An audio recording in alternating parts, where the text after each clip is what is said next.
Boa noite, gente. Graça e paz. Eu estou feliz demais em poder estar com vocês aqui nessa noite, conhecendo aqui a minha família em Rio Verde e o povo que vai morar comigo no céu. É isso aí, irmão. O povo aqui está animado. Pastor Alcimar, obrigado. É um prazer poder estar aqui nessa noite. Primeira vez que eu venho. Espero que seja a primeira de muitas. Amém? Vamos falar de Bíblia? Deixa eu apresentar o meu amigo. Fica em pé, André. Ele me fez uma recomendação muito precisa.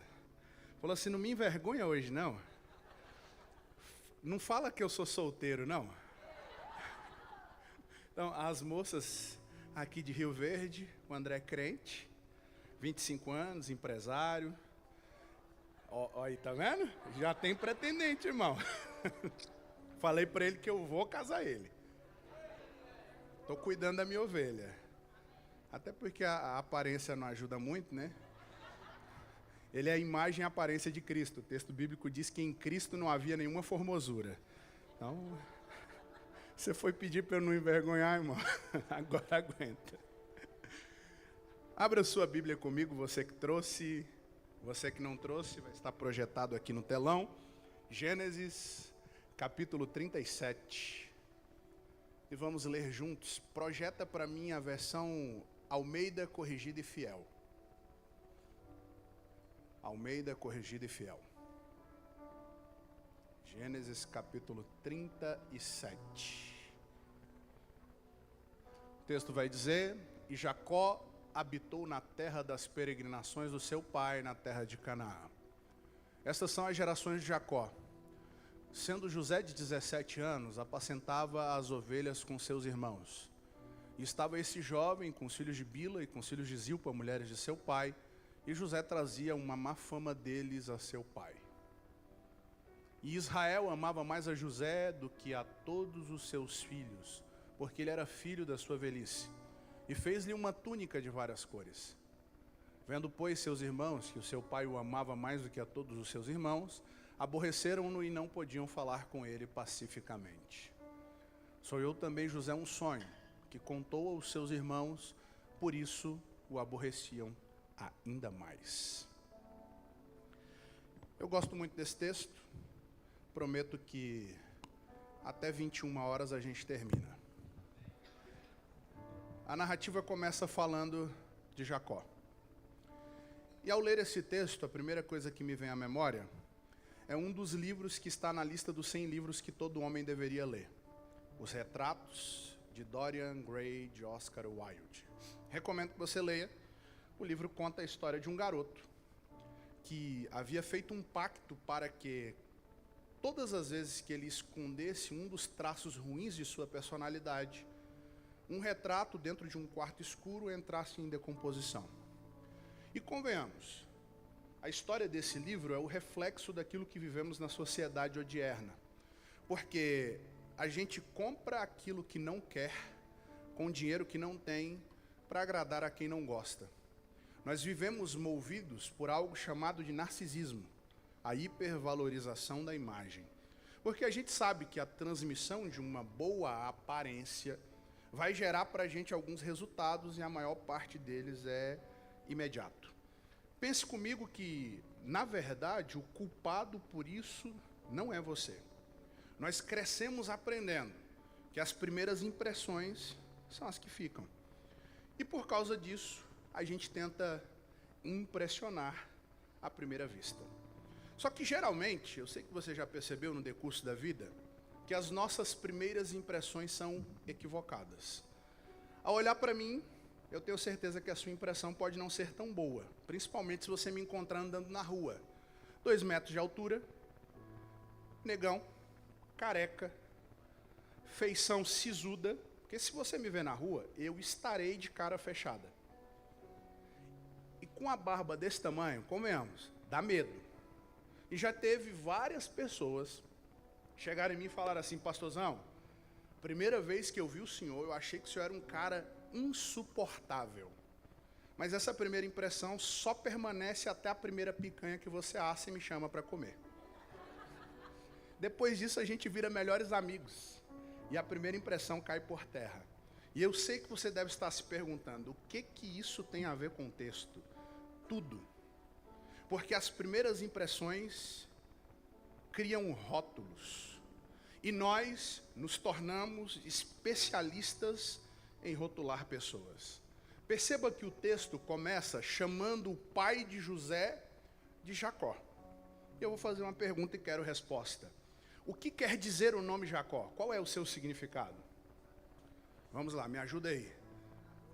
Trapaceiro, enganador, mentiroso, suplantador, tudo isso aí.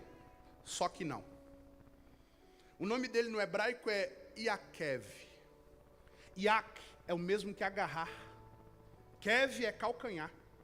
O nome faz menção à história de Jacó, que nasce agarrado no calcanhar de Esaú, seu irmão. E o nome dele no hebraico é aquele que agarra o calcanhar. Só que por causa de duas cenas. A primeira, no dia em que Esaú chega cansado do campo, e Jacó chega para ele e diz assim: Esaú, vamos fazer um combinado aqui?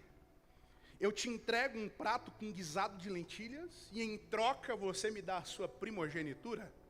Alguns vão dizer, ele enganou o irmão, por isso ele é enganador, suplantador, trapaceiro.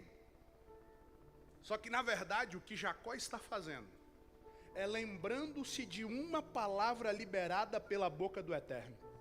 Gênesis capítulo 25, verso 23, o texto vai dizer que: e disse Deus a Rebeca, no teu ventre tem duas nações, e a menor, que é Jacó, vai dominar sobre a maior. Então é 23, 25.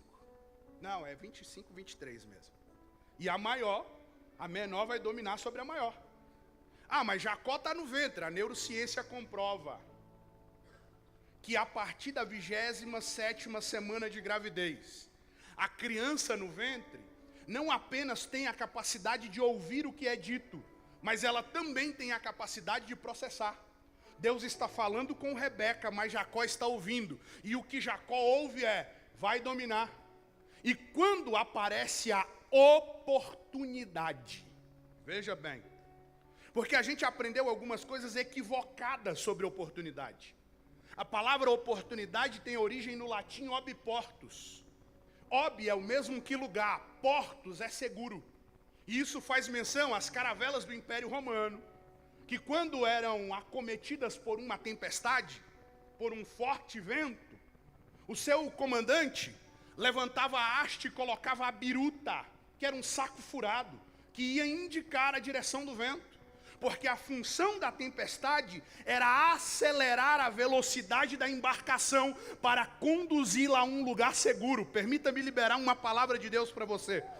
Você pode ter chegado aqui nessa noite achando que a tempestade vai fazer a embarcação naufragar, mas ela só tem um único propósito: te conduzir de forma mais veloz ao lugar seguro que Deus preparou para a tua vida.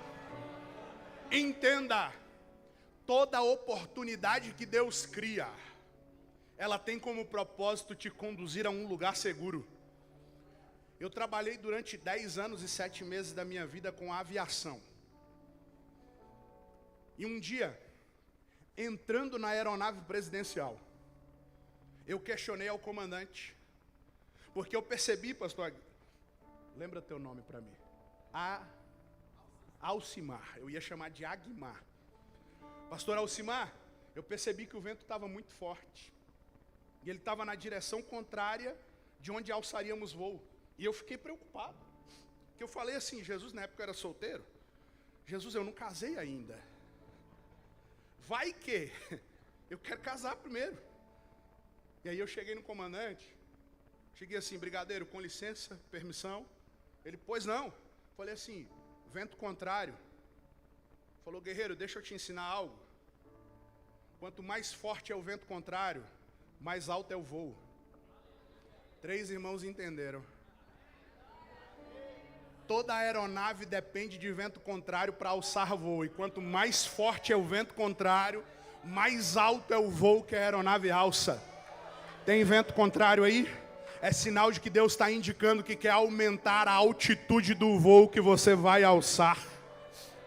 Mas a lição mais importante que eu aprendo sobre oportunidade, eu aprendi com Abraham Lincoln, o mais notável dos presidentes norte-americanos. Certa feita, diante do Congresso norte-americano, ele disse uma frase que mexe comigo todas as vezes que lembro dela. Se eu tivesse 8 horas para cortar uma árvore, eu gastaria 6 delas amolando o machado. A gente aprendeu que a oportunidade só bate na porta uma única vez. E quando você perde, ela não volta mais. Aqui há um ledo engano. Por quê? É Deus quem cria oportunidades. E o tempo de Deus não é o tempo cronos. O que é o tempo cronos? É a medida matemática do tempo. Fala de segundos, minutos, horas, dias, semanas, meses, anos, eras. Não, esse não é o tempo de Deus. O tempo de Deus também não é o tempo et do hebraico, que fala de estações. Outono, inverno, verão, primavera. Não, esse não é o tempo de Deus. O tempo de Deus é o tempo kairos. E no grego, kairos é o mesmo que oportunidade.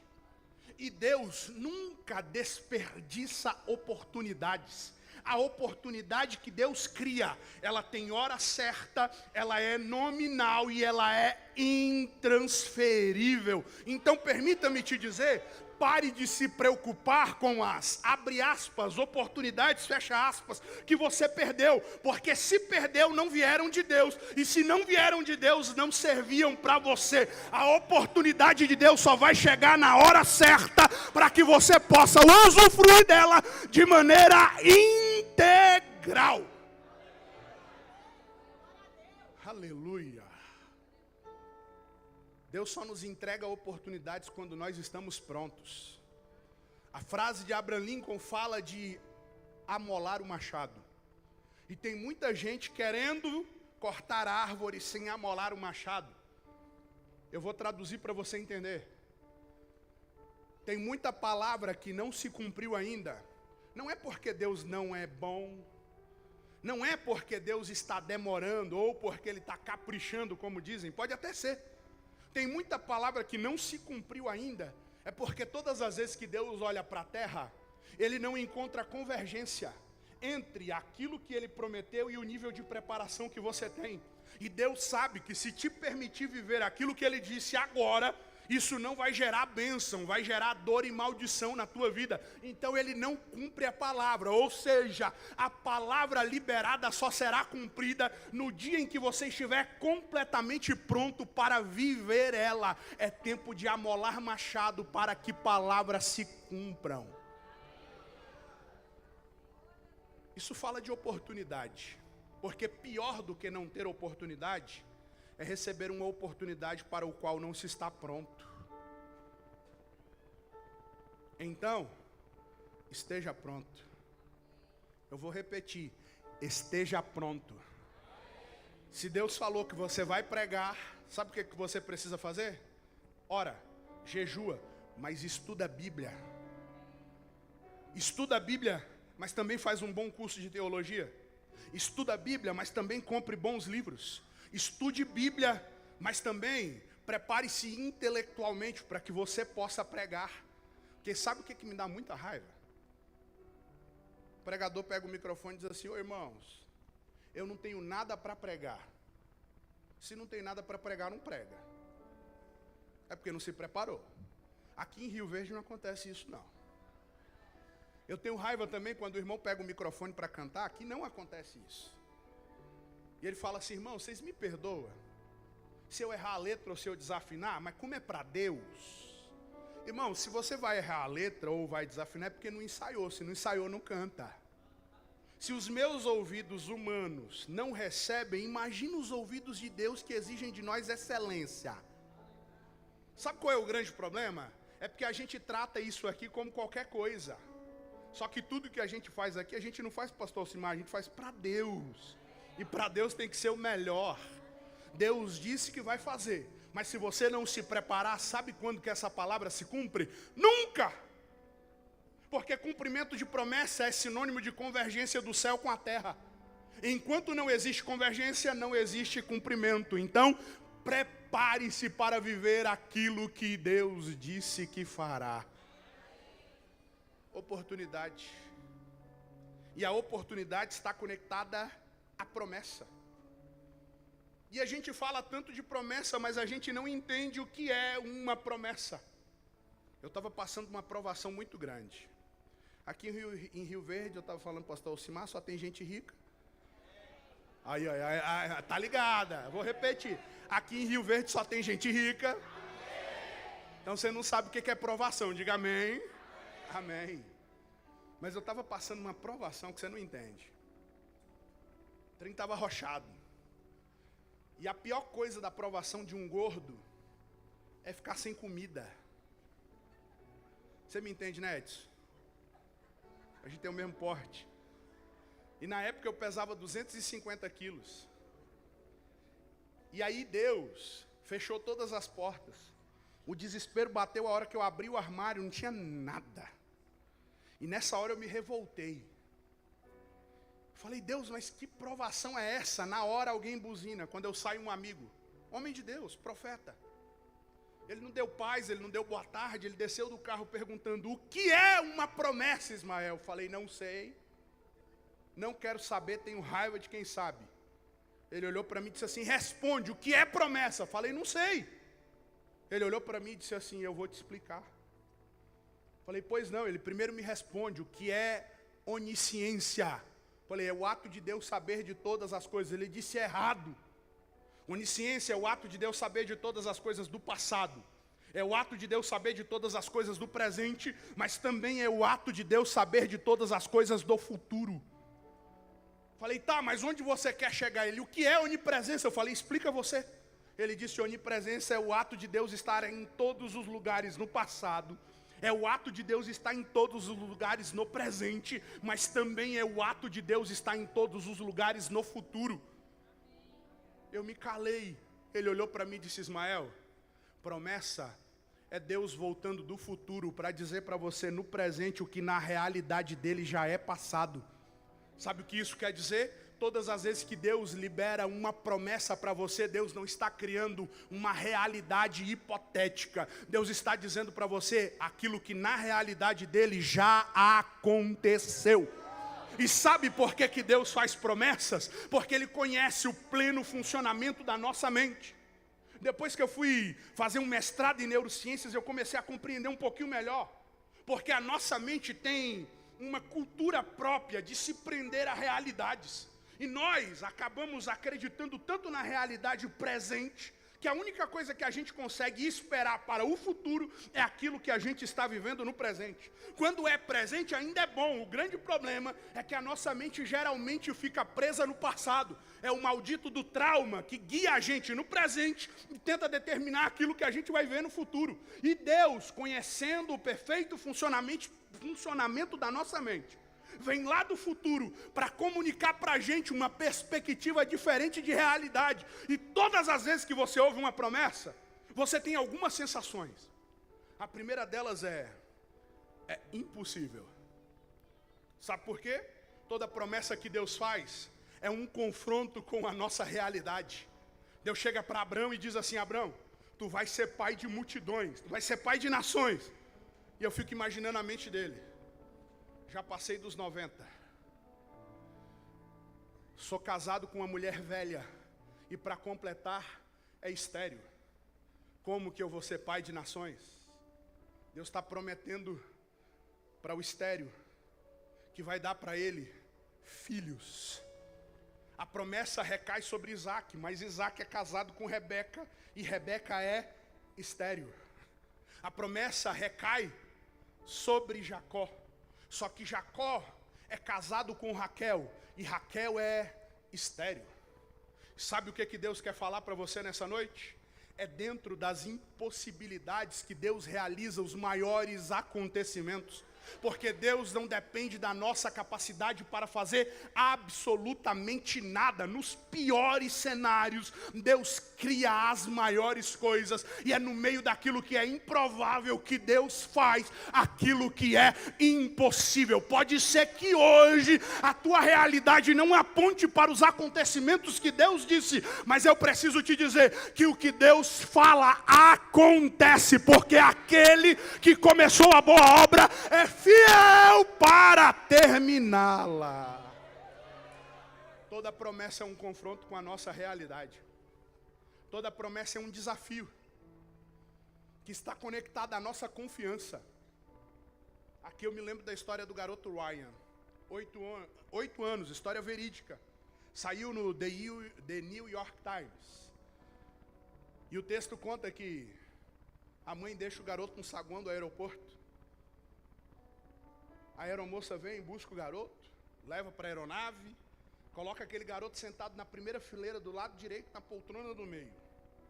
Lhe entrega um pequeno avião. E o Ryan começa a brincar. Eles decolam. Depois de alguns minutos de voo, começa uma forte turbulência. Alguém aqui já passou por uma turbulência? Diga amém. Mas a turbulência foi só aquele tremelique que dá no avião ou as máscaras caíram? Quem já passou pelas máscaras caindo? Não passou, então você não sabe o que é turbulência. Porque o pior da turbulência não é o balançar do avião, é a expectativa da morte. E quando a máscara cai, você olha para a cara da aeromoça, ela tenta ficar tranquila, mas ela fica pálida. A turbulência era mais ou menos assim. E é engraçado, eu passei por uma, eu vou te contar agora. Eu estava indo daqui para o Rio de Janeiro, e ao meu lado, o brigadeiro que era assessor direto da Dilma. Ateu. Um dos ateus mais convictos que eu já conheci na vida. E começou uma turbulência. E de repente a aeronave fez assim, e voltou. Quando ela fez assim, ele estava sem cinto. O corpo dele saiu da poltrona. Quando o corpo dele voltou, ele vai e solta. Ai, meu Deus do céu. Eu esqueci da turbulência, olhei para ele e falei, uai, o senhor não era ateu? Imagina uma turbulência desse nível, que faz ateu acreditar em Deus. Foi mais ou menos assim com o garoto. A aeromoça vem, ela se assenta, afivela o cinto e fica olhando para ele. Depois de colocar a máscara, ele continuava brincando como se nada estivesse acontecendo. A turbulência acalma um pouquinho, mas a aeronave continua tremendo. Ela olha para ele acreditando que ele estava em estado de choque. Ela se assenta ao lado dele e pergunta, você não está com medo? Ele olha para ela e diz, não. E continua brincando como se nada estivesse acontecendo. Ali ela continua sem entender, intrigada. E de repente ela decide perguntar novamente, Ryan, você não está com medo? Ele para de brincar, olha dentro dos olhos dela e diz, não. E ela pergunta, por quê? Ele aponta para a cabine e diz, o meu pai é o piloto. O filho que conhece o pai que tem, confia. A promessa ativa a confiança. Porque quando você olha para a realidade e não consegue vislumbrar o cumprimento da promessa, a única coisa que sobra é confiar. E Deus me trouxe de Goiânia nessa noite para dizer para você, eu estou aumentando o nível da sua confiança. Eu estou aumentando o nível da sua fé. E eu me lembrei agora de uma história, do meu amigo João. Hoje o João está com 12 anos. Quando a história aconteceu, ele tinha 4. Ele entrou no nosso escritório em Brasília e ele foi na mesa da minha esposa. A criança mais educada que eu já conheci na vida. Ele entrava no escritório e dizia, boa tarde tio, tudo bem? Chegava na minha esposa, boa tarde tia, tudo bem com a senhora? Ela, tudo bem meu amor. E aí ele olha para ela e fala assim, tia, a senhora abre um desenho do Hulk bem massa para mim? Ela foi lá, pesquisou, abriu um desenho em alta definição, a tela era muito boa, ele parou diante da tela e ficou por longos minutos, embasbacado, impressionado com o desenho. E o desenho de fato era muito bonito. De repente ele solta uma pérola. Ele olha para ela e diz assim: tia, a senhora traz para a realidade? Ele queria dizer: a senhora imprime, mas no vocabulário dele não tinha essa expressão. E ele disse: traz para a realidade. Ao visualizar a cena, Deus falou comigo. E Deus disse: Ismael, a fé funciona exatamente assim. Você visualiza e eu trago para a realidade. A fé amplia o alcance da nossa visão. Eu me lembro que, enquanto criança e adolescente, eu ligava a televisão no programa do Silas Malafaia na Band. Primeiro na Rede TV, depois na Bandeirantes. E eu ficava assistindo aquele programa, e quando o programa terminava, eu pegava uma escova de cabelo, porque na época eu ainda tinha cabelo, e eu começava a me visualizar pregando no púlpito daquela igreja. E eu pregava e cumprimentava, eu era assembleano na época, a paz do Senhor. Eu gostaria de agradecer ao pastor Silas Malafaia pela oportunidade. É muito bom poder estar nessa igreja. Só que tem um detalhe. Eu era de uma pequena cidade, uma região administrativa, cidade satélite do Distrito Federal, Santa Maria. Alguém conhece Santa Maria? Vocês conhecem, né? Então vocês sabem que de dia é Santa Maria e de noite é Ave Maria. Santa Maria, para vocês que não conhecem, se contextualizarem, foi considerada a cidade mais perigosa do mundo durante 3 anos consecutivos. É nossa mesmo. Morria mais gente em uma rua que tinha 200 metros de extensão do que na guerra da Síria, do Iraque e na faixa de Gaza. Eu morei lá, fui criado lá. Era impossível um garoto que nessa época morava num barraco de madeirite, sair da periferia do Distrito Federal e chegar num púlpito desse. Um belo dia estou eu desembarcando no aeroporto do Galeão, no Rio de Janeiro. Chega um pastor para me buscar no aeroporto e a agenda da noite era na Assembleia de Deus Vitória em Cristo. E eu cumprimento os irmãos com a paz do Senhor e agradeço ao pastor Silas Malafaia pela oportunidade. E Deus me fez lembrar. Diversas vezes você visualizou a cena antes mesmo dela acontecer. Só visualiza aquilo que ainda não aconteceu quem tem fé. Hebreus capítulo 11, 1. A fé é o firme fundamento das coisas que não se veem, mas que se esperam.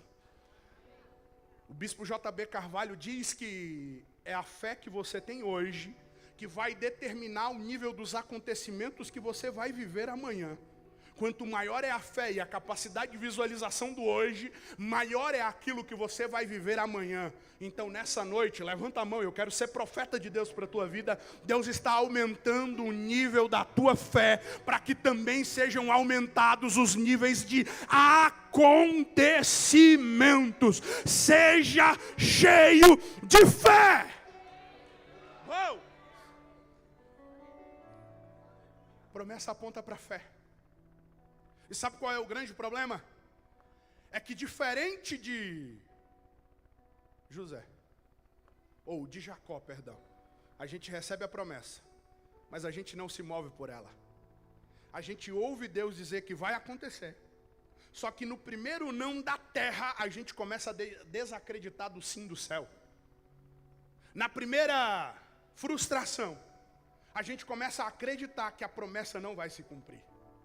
Na primeira barreira, a gente desiste de viver o cumprimento da promessa. Ou então, você tenta fazer com que a promessa se cumpra pela força do teu próprio braço.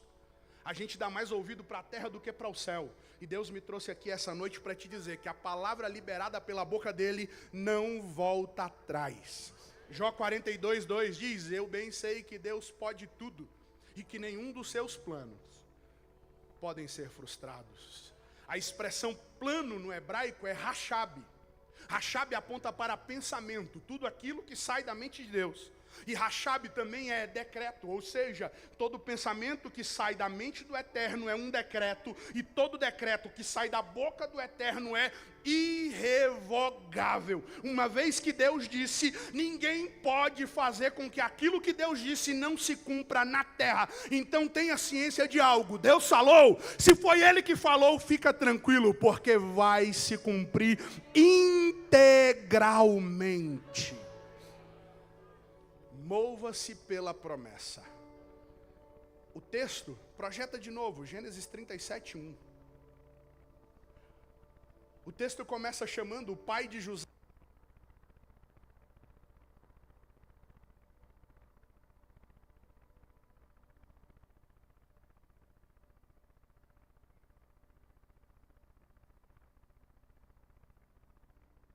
Do Jaboque. Jacó vai para o Val de Jaboque. Val no hebraico é lugar raso. Jaboque é o nome do rio. E nesses lugares rasos, na cultura judaica, era geralmente onde Deus se revelava. Ou seja, Jacó está indo para o lugar certo, o lugar da revelação. Porque ele precisa receber uma revelação da parte de Deus. E quando ele chega lá, aí aqui tem uma verdade que eu preciso compartilhar com você. Porque durante muito tempo a gente ouviu: eu sou a igreja. Não, irmão. Nós somos. Porque a igreja é coletiva, ela não é individual. A igreja é um corpo, que é a junção de vários membros. E aí, por acreditar que eu sou a igreja, eu comecei a acreditar que Deus pode falar qualquer coisa em qualquer lugar. E Ele pode. Só que o texto bíblico me mostra que Deus escolhe lugares especiais para revelar verdades profundas. E eu provo na Bíblia. Jeremias capítulo 18. O texto vai dizer: e disse Deus a Jeremias. Deus já está falando, sim ou não? Vamos lá, Deus já está falando, sim ou não? Só que Deus vai dizer assim: desce tu à casa do oleiro, porque lá eu falarei contigo. Pense um pouco comigo. Se Deus já está falando, qual é a necessidade de mudar Jeremias de lugar? Por que não entrega a mensagem completa ali?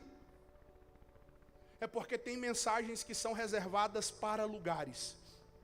Nem tudo Deus fala em todo lugar. Tem lugares que são especiais, reservados para a entrega de mensagens mais profundas. E a Family Rio Verde é esse lugar que Deus escolheu para você. Jacó está no lugar certo, na hora certa. E acontece o que ele foi buscar. Deus se revela. Só que tem um detalhe. E desse detalhe surge o paradoxo da vida cristã. Um dos nossos maiores conflitos. Por quê? Deus se revela. Mas o texto vai mostrar para mim que Jacó quer ouvir. Mas Deus continua em silêncio. Irmão, não tem coisa que dá mais agonia na alma da gente do que precisar ouvir Deus, ver que Deus está se revelando, mas perceber que Deus continua em silêncio. Eu sou de origem pentecostal. Mas não é qualquer pentecostal não, é aqueles pentecostal doido. Eu sou dessa origem aí. Aquele crente que ora em monte, que fica acampado no monte 40 dias. Eu sou desses aí. Sou dessa origem. Minha mãe, até hoje, é líder de círculo de oração. Só para você entender o nível da intimidade. Há cerca de 1 ano e meio atrás, a gente estava passando por uma crise financeira. Meu pai tinha acabado de falecer.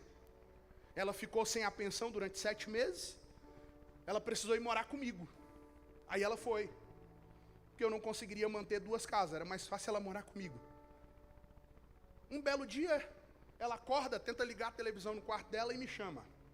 Meu filho, a televisão da mãe queimou. Eu entendo um pouquinho de eletrônica, abri, peguei meu multímetro, fui testar, percebi que um dos capacitores da placa estava queimado. Fui pesquisar na internet, R$900. Eu não tinha. Cartão sem limite.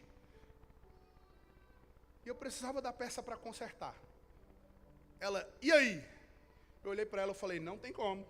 Me dá 15 dias que eu arrumo sua televisão. Ela, porque depois que a gente vai ficando velho, a gente volta a ser menino, né? Aí ela fez que nem eu fazia quando era criança. Mas eu quero agora. Eu olhei para a cara dela. Eu falei assim, deixa eu falar. A senhora lembra quando eu pedi alguma coisa para a senhora e a senhora não tinha? O que a senhora mandava eu fazer? Ela orar. Eu falei, então vai orar. Oxi, eu já disse que eu não tenho dinheiro, então a senhora ora, daqui 15 dias eu mando arrumar. Eu fui trabalhar e ela foi orar. Quando eu cheguei em casa, a televisão está funcionando. Aí eu olhei para a cara dela e falei, não acredito que a senhora mandou arrumar a televisão. Eu disse que não tinha dinheiro para pagar. Ela começou a rir. Ela olhou para mim e ela disse, o que você mandou eu fazer? Eu falei, mandei a senhora orar. Mas o que a senhora fez? Ela, eu orei. Falei, e aí? Ela, a televisão voltou a funcionar.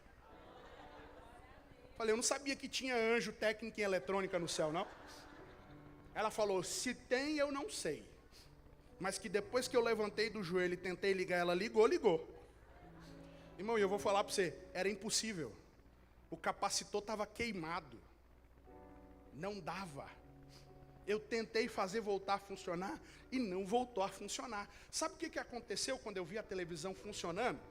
E descobri que tinha sido efeito de oração? Eu fiquei indignado. Porque eu olhei para ela e falei, tanta coisa para orar.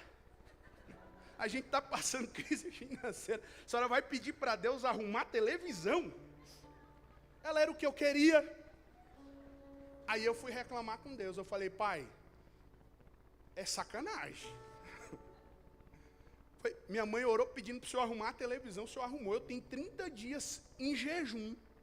Pedindo para o senhor resolver minha situação financeira. O senhor não resolve. Sabe qual foi a resposta que Deus me deu? Ela tem mais intimidade que você. Você está falando, fala a Deus, porque não foi contigo, né? Irmão, deixa eu falar um negócio para você. Não tem coisa pior do que precisar ouvir a voz de Deus e Ele continuar em silêncio. Sou filho de uma líder de círculo de oração.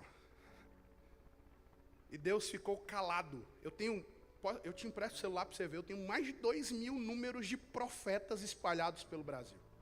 É gente que você liga, você pode ligar de um número desconhecido, ele vai dizer assim, é você, né, fulano?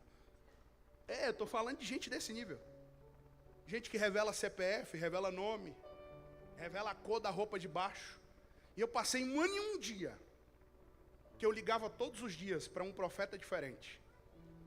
Ou caía na caixa, ou quando atendia não tinha palavra nenhuma para mim. Aí você vai começando a entrar em desespero. Eu comecei a ir naqueles cultos do movimento, aquelas vigílias pentecostal. E era engraçado porque o profeta chegava, profetizava para quem estava na esquerda, profetizava para quem estava na direita, profetizava para quem estava atrás, para quem estava na frente. Teve um dia que era um amigo lá de São Paulo. Aí ele parou diante de mim, olhou dentro dos meus olhos, eu falei, é agora. E ele balançou a cabeça e disse, e aí, profeta, tudo certo? Falei, nada, mano. Ele, nada, tá fechado o céu.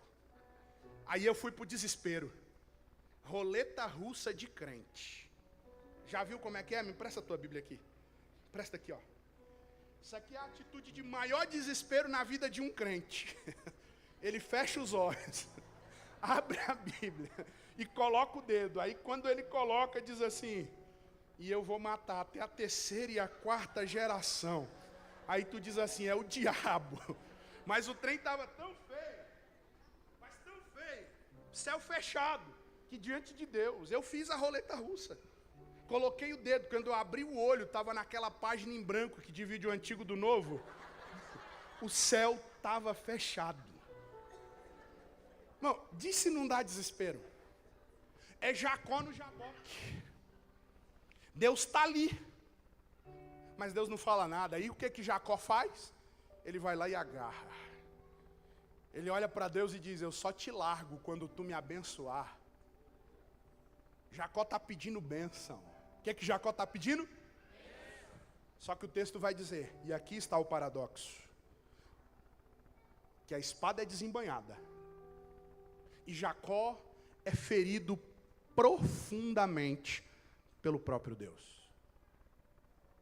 A ferida é tão profunda que atinge o nervo femoral, e o texto bíblico vai mostrar para a gente que a partir daquele dia, Danilo, Jacó nunca mais andou de forma natural, ele mancava. Isso aqui gera na gente uma confusão mental absurda. Porque a maior questão que existe na filosofia, na teologia e até na psicologia é, por que Deus permite o sofrimento? Eu estou orando, eu estou dizimando, eu estou ofertando, estou evitando o pecado o máximo que eu posso, estou mantendo uma vida de santidade, servindo na igreja, e Deus vai e permite. E um dia questionando meu avô, ele estava com 89 anos, analfabeto. E eu fui falar para ele, indignado. Falei assim, vô, por que tudo isso está acontecendo? Ele falou, senta aqui, meu filho. Eu sentei. Falou, eu vou te contar duas histórias. Uma com H e uma com E. Eu vou começar pela história com E, fictícia. A história conta que certa vez um africano foi procurar a Deus. E quando ele encontra Deus, a única coisa que Deus faz é entregar-lhe uma pedra. E a ordem de Deus para o africano é: empurre a pedra. E o africano começa a empurrar. Um dia, um mês, um ano. 10 anos, 20 anos. No dia que se completavam 30 anos, o africano vai à procura de Deus, indignado. E ele chega diante de Deus e diz assim: Deus, pegue de volta a sua pedra. Tem 30 anos que eu empurro a pedra todos os dias, insistente e ininterruptamente. E eu não consegui mover a pedra 1 milímetro sequer. Eu não quero mais essa pedra. A história conta que Deus sorri de canto de boca, de forma irônica, olha para o africano e diz assim: olhe para os seus braços. O africano indignado olha. E Deus pergunta: o que você vê? Oi, eles estão mais fortes, mas eu quero falar sobre a pedra. Deus chama um anjo, coloca diante do africano um espelho, olha para o africano e diz assim: olhe para o espelho. Ele olha. E Deus pergunta: o que você vê? O africano olha e diz: eu estou mais forte. Deus olha para ele e diz: o meu compromisso nunca foi com a pedra. Meu compromisso sempre foi te fortalecer. Porque Deus coloca pedras nos nossos caminhos que são inamovíveis.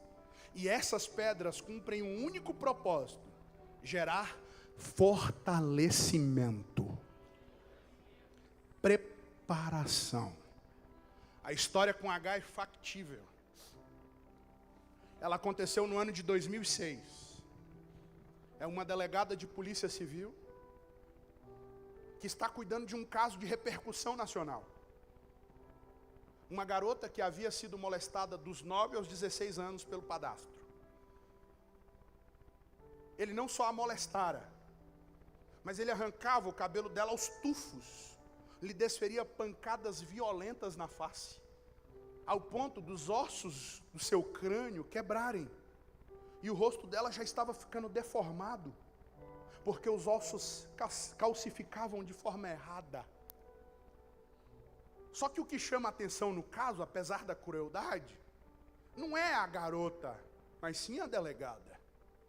Porque a delegada quase não tinha cabelo no couro cabeludo.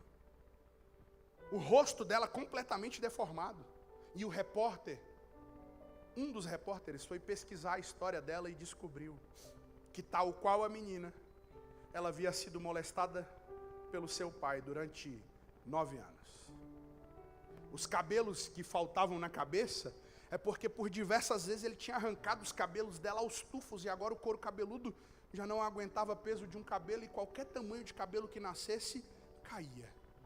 E o rosto deformado é porque ela fora violentamente agredida. E o repórter fica impressionado. E aí, na coletiva de imprensa, ele solta uma pergunta: doutora, eu descobri a sua história e ela me comoveu muito, e eu quero saber como que a senhora consegue. E a resposta dessa doutora ficou famosa no Brasil todo, porque ela usou uma frase de Friedrich Nietzsche. Ela olhou para o repórter e disse: meu jovem, aquilo que não me mata, me fortalece. E deixa eu te fazer uma pergunta: você está vivo ainda? Você está vivo ainda? Você está vivo ainda? É sinal de que Deus está usando tudo isso para te fortalecer. Tem uma frase de C.S. Lewis que resolve a questão. C.S. Lewis disse na sua literatura que ele nunca viu Deus exaltar um homem sem antes feri-lo profundamente. Ou seja, toda ferida gerada por Deus tem em si um propósito, e o propósito é gerar uma exaltação. Então prepare-se, porque se há uma grande ferida que foi gerada por Deus, é sinal de que ela é o prelúdio de uma exaltação de Deus que vem por aí. Porque Jacó tem um rótulo. Logo depois da ferida, Deus fala com Jacó. E a fala é: Jacó, a partir de hoje, você não se chama mais. Eu comecei a mensagem falando que nome fala de história. Na nossa cultura, o nome é apenas um identificativo. Na cultura judaica, não. O nome de Jacó, Yaquev, remete ao fato de ele nascer agarrado no calcanhar do irmão, aquele que agarra o calcanhar. Nome fala de história. Então, quando Deus olha para Jacó e diz: Jacó, eu estou mudando o teu nome. Na verdade, Deus está dizendo: Jacó, eu estou mudando a tua... Me ajuda a pregar. Eu estou mudando a tua... Eu estou mudando a tua... Eu estou mudando a tua... Eu estou mudando a tua história. Isso aqui é profético, e Deus te trouxe aqui essa noite e está dizendo para você: a partir de hoje, você não se chama mais. Ou seja, eu estou mudando a tua história. É uma noite de mudança. É uma noite de transformação. Só que tem um detalhe. Deus mudou o nome. Só que o texto insiste em chamar José de, ou Israel de Jacó. Por quê? Você já percebeu que os homens são maus? O passado passa, mas a memória maldita de algumas pessoas não. Passa-se o primeiro ano, depois passam-se 10, 20... Mas algumas pessoas continuam insistindo em lembrar daquilo que aconteceu no passado. Durante a minha adolescência eu fiquei 2 anos fora da igreja. E foram justamente os 2 anos em que a cidade de Santa Maria estava no ranking da cidade, ou no primeiro lugar do ranking, como cidade mais perigosa do mundo. Então você imagina o que aconteceu. E eu tinha uma vizinha que conseguia vislumbrar o meu futuro. Todas as vezes que ela me via, ela olhava para mim e dizia assim: menino, você não passa dos 16. Geralmente a expectativa de vida de quem está no crime é 18. Ela tirou 2 anos. E eu olhava para ela e falava assim: você não vai com a minha cara mesmo, né? Ela falava: não, mas você não é flor que se cheire. Você não passa dos 16. E o pior é que o filho dela era pior que eu. E todas as vezes ela olhava, e aí eu voltei para Jesus. Estou pregando, viajando o Brasil, Deus fazendo milagre, me usando. E todas as vezes que ela me via, ela olhava e dizia: você não era flor que se cheire, hein? Isso me incomodava de um tanto. Um dia eu olhei para ela e falei assim: dona Rosa, a senhora só consegue ver o meu passado? Ela: não, meu filho, é porque você era ruim demais. Falei: tá, mas e o presente? Ela: não, mas é porque eu só consigo lembrar daquilo que você fazia. E aí eu entrei em oração. Eu comecei a orar pela dona Rosa. Eu disse assim: Deus, e ela, aquelas católica carola, a dona Rosa só consegue ver o meu passado. Por quê? Deus disse: a memória é maior do que a visão. E esse é o grande problema da maior parte de nós. Nós temos uma memória maior do que a visão. Só que nessa noite, se for preciso, Deus vai apagar a tua memória. Nessa noite, se for preciso, Deus vai apagar a memória de gente que te cerca, para que você seja livre do jugo do passado. Uma vez um amigo disse para mim: Ismael, enquanto você não esquecer o passado, você viverá um longo passado pela frente. E essa é noite de fechamento de ciclos. O passado fica no passado. Aí meu pai faleceu. Eu fui lá resolver algumas questões de um imóvel. Ela mora na frente. Quando eu saí do imóvel, ela veio me dar um abraço, ofertar os pêsames, e de repente ela olha para mim e diz assim: quem te viu e quem te vê? Eu olhei para a cara dela e estranhei. Falei, o quê? Ela, quem te viu e quem te vê? Falei, não estou entendendo a senhora. Ela falou, agora você vai entender. A paz do Senhor. Aí eu falei assim, uai, tu virou crente? Ela, virei. E não vou nem te contar como que foi. Eu falei, conta. Eu quero saber. Ela, meu filho, eu estava rezando o texto. E de repente eu ouvi uma voz falando comigo, abre o YouTube e pesquisa o nome do Ismael de Oliveira. Ela, o Ismael? Eu falei, meu filho, eu fiquei assim, ouvindo a voz, e a voz falava, pesquisa o nome do Ismael de Oliveira. Mas logo Ismael? E ela disse que entrou no YouTube e começou a assistir pregações do Ismael de Oliveira. Ela disse, meu filho, eu assisti 18. Na 18ª, o meu coração estava queimando e eu entendi, eu preciso ser crente que nem o Ismael. E eu aceitei a Jesus assistindo uma pregação tua. Então eu preciso dizer para você, quem te viu e quem te vê. Sabe o que isso quer dizer? Só tem uma coisa capaz de mudar a perspectiva dos outros ao nosso respeito. Porque quando Deus promete, Ele muda a nossa perspectiva de futuro. Mas quando Ele cumpre, Ele muda a forma como as pessoas nos veem. Eu quero liberar uma palavra sobre a sua vida. Levanta a mão assim. Eu quero profetizar que Deus vai cumprir aquilo que te falou. E eu quero profetizar que todo mundo que te cerca vai ver e vai ser alcançado pelo cumprimento da promessa. Já concluindo, o texto se discorre, você conhece a história, mas eu quero pular lá para frente. Já no final, porque o texto diz que José é filho da velhice. Ou seja, demorou, mas Deus cumpriu. E o tal do José, cumprimento de promessa, muda a perspectiva sobre Jacó. E depois que o texto fala sobre José, o texto para de chamar Israel de Jacó e começa a chamar Israel de Israel. Quer ver? Projeta aí. Gênesis 37, 1. E Jacó, 2. E Jacó. Agora coloca o 3. E Israel. O texto só muda porque José é citado no versículo 2. E José é cumprimento de promessa. E o cumprimento de promessa muda a perspectiva dos outros ao seu respeito. E aí o tal José, que vive tudo o que você conhece. Tem 2 detalhes que eu compartilho rapidamente. O primeiro, José interpretava sonhos. Alguém chega para ele e diz assim, Faraó teve um sonho. E ele quer alguém que interprete, você tem essa capacidade. José olha e diz, eu não. O meu Deus. Sabe o que isso mostra? Dependência. Nós temos dificuldade de depender dos outros.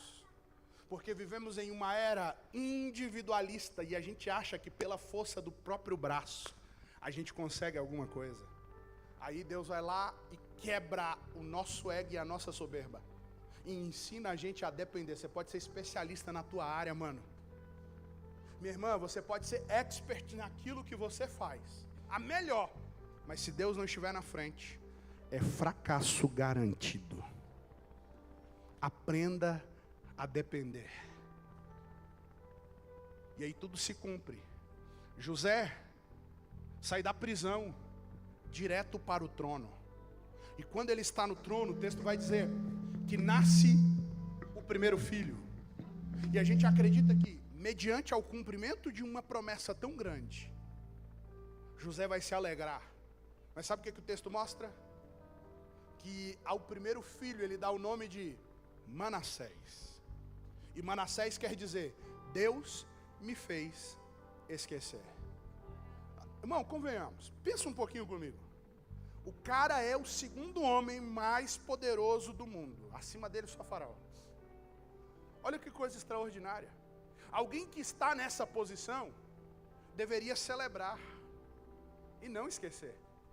Só que eu aprendo uma lição. Tem experiências que não servem para ser lembranças. Porque todas as vezes que você lembra da experiência, ela reabre uma ferida já curada. E sabe o que é que Satanás faz? Ele cria um ciclo de repetições na nossa mente, para que essas experiências sejam sempre lembranças constantes, para que a ferida nunca seja curada. E aí você fica sendo movido por um trauma. E esse trauma vai se tornando barreira para a vivência. Posso dar lugar, pastor? Pastora, por gentileza, vai naquela moça ali, camisa branca, quarta fileira atrás da senhora. Fique em pé, por favor, filha. Abraça ela, pastora. Tem óleo aí?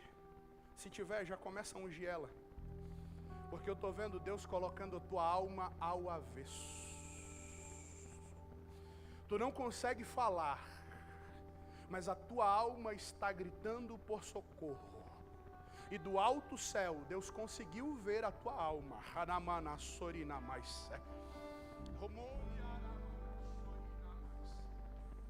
Porque existe sobre os teus ombros um jugo que foi lançado por palavras que foram liberadas sobre a tua vida. E essas palavras estão movendo a forma como você está vivendo. Porque você acredita nisso que você ouviu desde a tua adolescência. E a tua mente vem sendo coordenada por isso. Mas na noite desse dia, o amigo Espírito Santo está quebrando o jugo. E ele está dizendo: eu estou fazendo da tua mente livre. Você não vai repetir a história.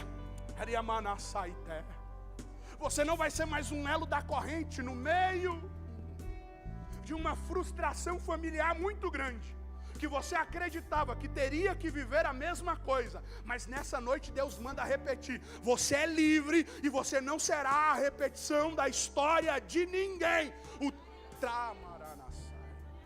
O trauma está sendo curado nessa noite em o nome de Jesus. Repito, o trauma está sendo curado nessa noite em o nome de Jesus. Aleluia. Eu não sei como você chegou aqui, mas eu quero profetizar sobre a sua vida, que as lembranças que estavam te fazendo se tornar prisioneiro de um ciclo, elas estão sendo apagadas da tua mente nessa noite, em o nome de Jesus. Manassés, o Deus que nós servimos é Deus de fechamento de ciclos. Sabe o que acontece com a gente? A gente sai de lugares sem sair. A gente sai de ambientes, mas parece que a gente continua lá emocionalmente. E aí você está aqui hoje, mas você não consegue se desvencilhar daquele lugar em que você foi ferido, em que você foi traído, em que você foi humilhado, em que alguém lançou alguma palavra sobre a tua vida, e você chegou aqui essa noite tentando viver alguma coisa para o qual Deus está.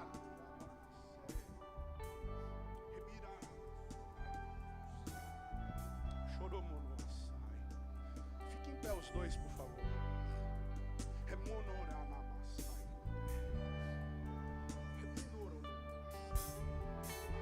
Eu vejo um ciclo.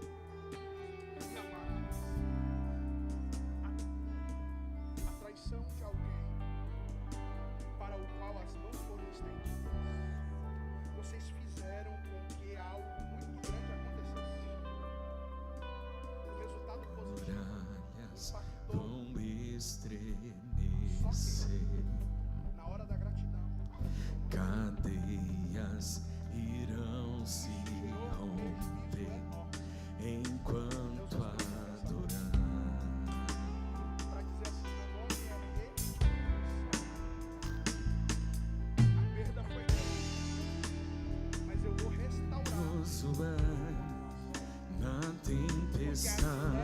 está. Teu nome livre é, os reinos vêm e vão, seu trono acima está.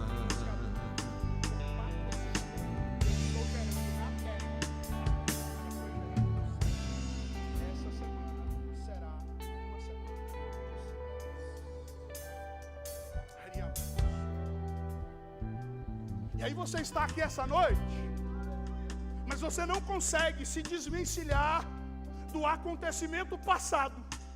E você não consegue viver integralmente aquilo que Deus reservou para o presente. E Satanás está usando isso para que você não acesse o futuro que Deus reservou para você. Mas eu não vim aqui essa noite como pregador, eu vim aqui essa noite como profeta de Deus. Alguém já entendeu e levantou a mão? Eu vim aqui essa noite como profeta de Deus. E esse ciclo maldito está sendo fechado hoje. Hoje é noite de fechamento de ciclo de Deus para a tua vida.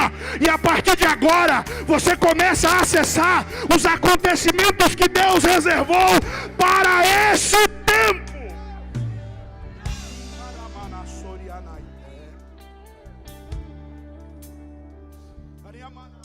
Coloque-se em pé, por favor.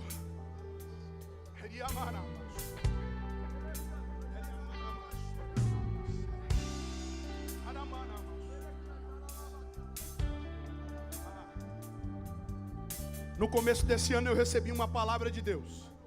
No dia 1º de janeiro. Os primeiros minutos, logo depois da virada. Falei assim, Deus, qual é a palavra-chave para esse ano? Deus falou assim, abra a agenda do seu celular. Eu abri. Falei, não entendi. O Senhor vai me dar agenda? Compromisso de pregação? Falou, não. Do jeito que você acessou a sua agenda agora, eu vou te fazer acessar a minha. Falei, essa é a palavra? Deus falou, é. E todas as vezes que Deus me dá uma palavra, Ele me manda ministrar ela. E eu quero liberar essa palavra sobre a sua vida. Esse é o tempo de acessar a agenda de Deus para você. Deus está gerando convergência do que já aconteceu no céu para aquilo que vai acontecer na terra. Prepare-se. Prepare-se. Porque Deus está acelerando os acontecimentos. Baixa só um pouquinho, só um pouquinho. Deixa eu falar um negócio para você. Pode ser que você não estivesse entendendo porque que tudo estava acontecendo do jeito que está acontecendo. E sabe por que está sendo tão intenso? É porque Deus está acelerando o tempo dos acontecimentos. Aí você pensa assim, cara, eu vivi tanta coisa ruim em tão pouco tempo. É porque não tem como, as coisas ruins precedem as coisas boas. A senhora está entendendo, não está? Vem cá, pastora, dá um abraço nela, por favor. Cadê a pastora? Vem cá, abraça ela. Porque Deus está me dizendo que foram 2 anos e 8 meses. E esses 2 anos e 8 meses que se passaram, Deus te quebrou de todas as formas. E na manhã desse dia, uma oração foi feita na cozinha da casa. Ramonoriana Massai. E tu olhou para o céu e fez um questionamento. Até quando, Jesus? O Senhor sabe que eu não tenho mais estrutura. E Deus marcou essa noite, Ele diz assim, Ismael, fala para ela que eu decidi palestrar com ela hoje. Eu adiantei os acontecimentos. E na noite desse dia eu estou colocando um ponto final em toda a provação que ela vinha passando. Fica tu em paz, porque o medo do teu coração não se confirmará. Eu sou Rafá, eu sou o médico dos médicos. Deus me faz ver o exame. E o teu coração se preocupou muito. Tu disse, Deus, e aí? E Deus está dizendo assim, fique em paz, Porque eu estou tirando a raiz,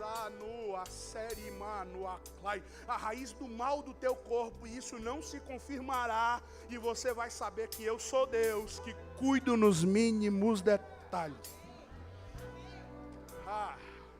Eu não sei vocês, mas eu estou sentindo Deus aqui.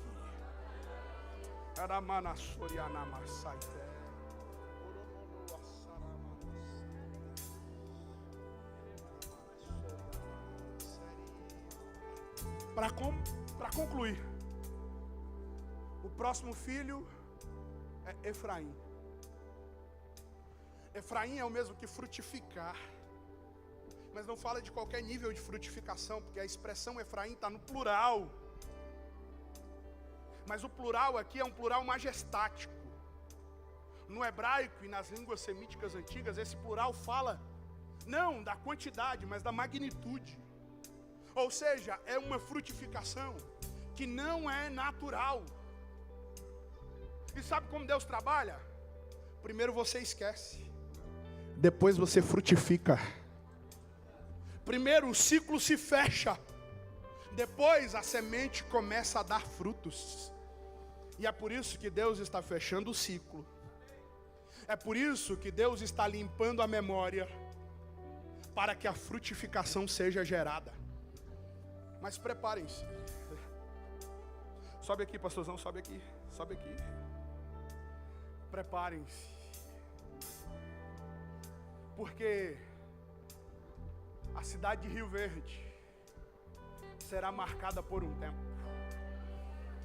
Pastorzão, esse será um tempo de avivamento.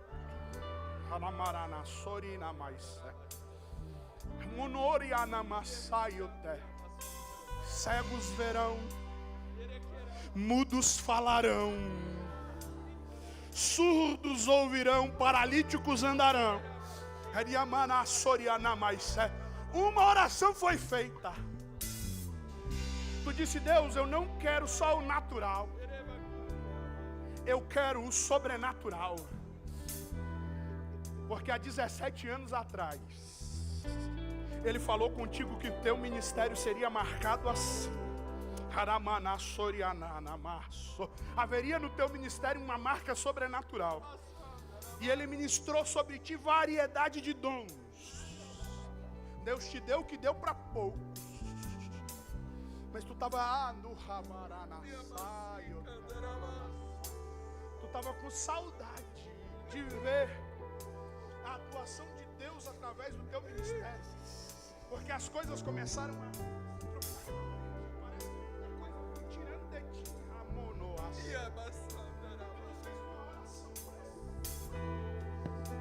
Tu disse: Deus, eu quero direita, mas eu quero ela. Eu quero ela multiplicada. Eu quero algo novo. Eu estou devolvendo a marca do teu ministério. Lembra tu de 13 anos atrás?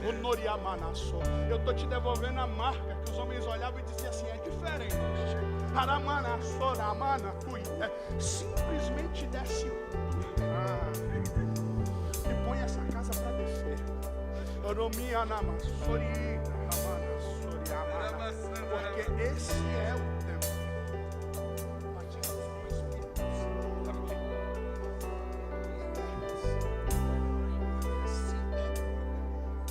Eu vou revolucionar a história dessa cidade. Tu vai andar pelas ruas e os homens vão dizer assim: é profeta. Ali vai um homem de Deus. Porque esses próximos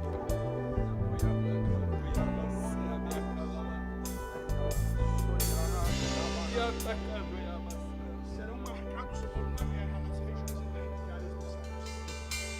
Mas o resultado dessa guerra será uma série marcado pela história. E pode começar a escolher o lugar. Porque o crescimento que tu estava vendo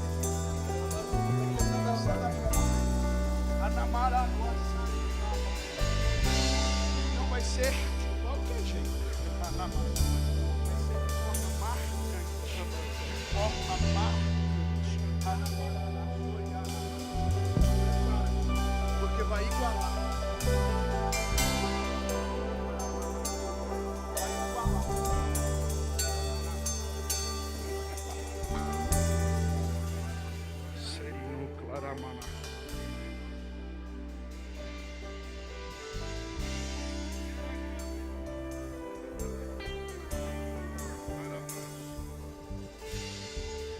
A nuvem do Senhor. Deus mandou falar desse jeito. A nuvem que está em Goiânia está repousando sobre Rio Verde.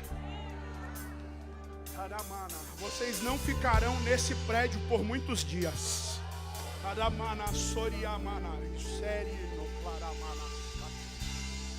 Não ficarão nesse prédio por muitos dias, porque o que vai acontecer aqui será muito grande.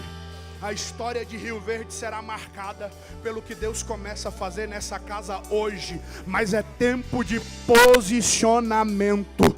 Dobrem os joelhos, curvem os corações e se inclinem diante do Eterno, porque esse é tempo de descer, é tempo de buscar, porque os céus se abrirão sobre essa cidade e Deus precisa de homens e mulheres que estejam na brecha. Feche os olhos, ergam as mãos, eu quero orar por vocês.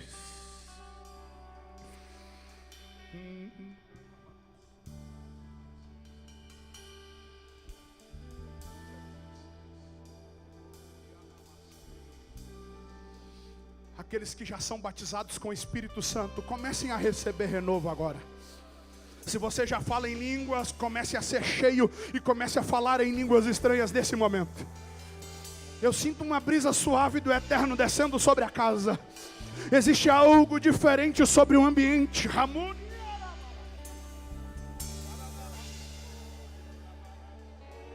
Seja envolvido por essa presença. Seja envolvido por essa graça.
E eu quero te chamar aqui à frente. Já estamos terminando. Eu quero te chamar aqui à frente. Você que precisa viver essa virada na sua vida, esse fechamento de ciclo. E você quer viver, ou você precisa viver de forma rápida. Corre aqui na frente, eu quero orar por você. Vem cá, vem cá. Venha, venha. Eu sinto algo diferente aqui. Aleluia. Aleluia. Aleluia.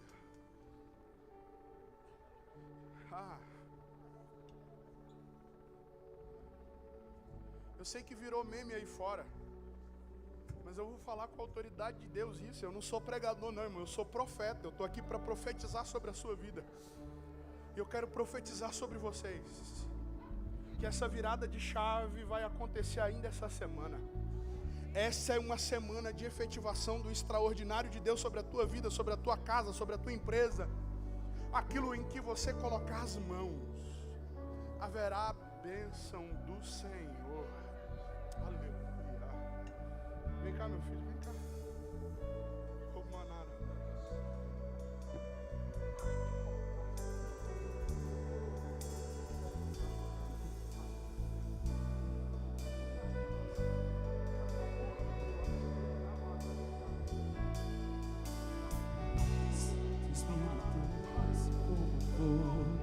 Santo Espírito desce como fogo, incendeia, incendeia. Santo Espírito desce como fogo, Santo Espírito desce como fogo, incendeia, incendeia. Santo Espírito desce como fogo, Santo Espírito desce como fogo, incendeia, incendeia. Oh. Santo Espírito desce como fogo, Santo Espírito desce como fogo, incendeia, incendeia. Eu quero viver algo novo, faz meu coração arder de novo, fazendo todo medo desaparecer, sobre mim um novo amanhecer. Eu quero viver algo novo. Vem me visitar hoje aqui. Hoje aqui, eu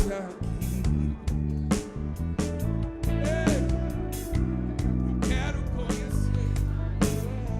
Faça desse louvor uma oração. Espírito vem, Espírito vem, Espírito Santo. Espírito vem, Espírito vem, Espírito Santo. Eu quero viver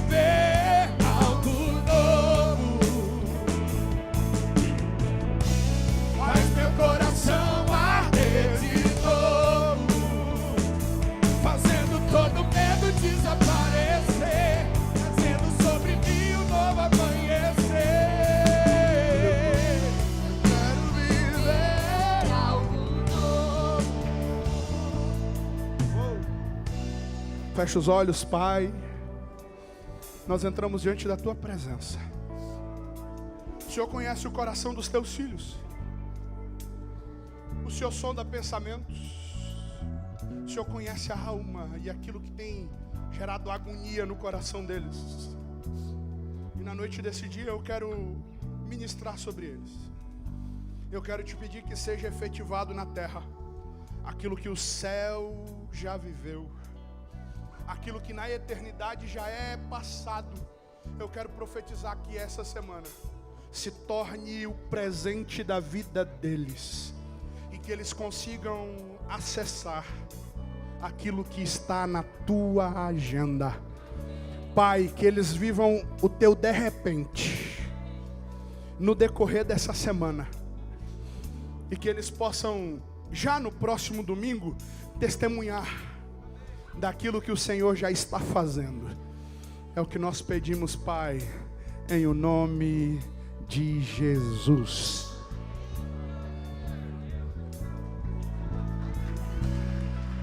Aleluia! Aplaude ao Senhor e declare: eu quero viver algo novo. Oh, faz meu coração arder de novo, fazendo todo medo desaparecer, sobre mim um novo amanhecer. Eu quero viver algo novo.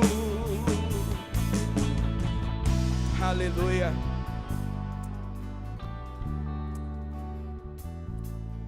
Nem olhos viram, nem os seus ouvidos ouviram o que Deus tem reservado, preparado, escondido ainda para você.